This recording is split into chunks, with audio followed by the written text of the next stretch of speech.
One of the earliest patients for an affliction other than polio was a boy from Waco with a severe case of clubfoot.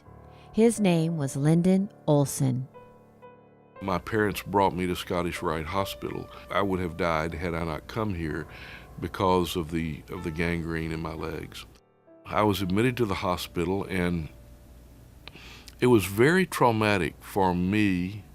What was traumatic was not only the illness, but the fact that back in those days when you were a patient at Scottish Rite, you weren't allowed to see your parents but 2 hours a week. After about 2 weeks in the hospital, it became apparent that I had to have my left leg amputated because they had tried to save the leg with saline solution and changing bandages and doing all kinds of stuff to my leg, and so they amputated that leg. Dr. Carrell came up to me and he said, Lyndon, how you doing? I said, I'm just great, Dr. Carrell, how are you? And he said, got something he'd talk to you about. And I said, well, what's that? He said, well, we're going to have to make a decision about your leg, your right leg. And he said, and I said, well, what kind of decision? He said, well, whether we're going to amputate it or not. And I was laying there, and I'm 11 years old, had one leg amputated. He said, now, Lyndon, let me lay out the facts here. He said, we can save that right leg, but you'll be on a crutch for the rest of your life. And he said, or we can amputate that right leg, and you won't have to be on a crutch. And he said, and I need for you to help me make this decision. So I said, if we amputate that leg, well, I'll be able to play baseball.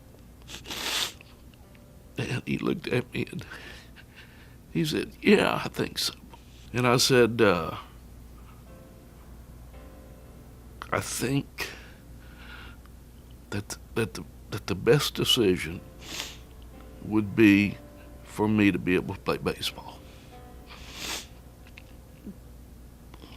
And let's do it. Boy, it was a lonely time. I look back on my experience at Scottish Rite Hospital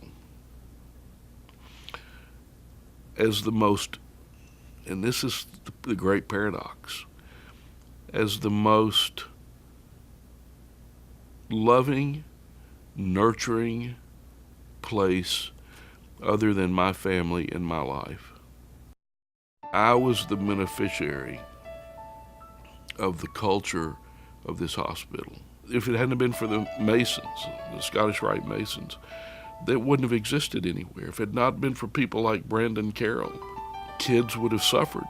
I believe that Dr. Carrell asking me, did I want to keep that leg or lose it, was a seminal day in my life, not because of the physical amputation, ultimately, but because it was the first time I really had to make a big decision that had big consequences, and I knew I could do it. I mean, I knew that I could make, as it turned out, what I thought was the right decision. And I haven't looked back.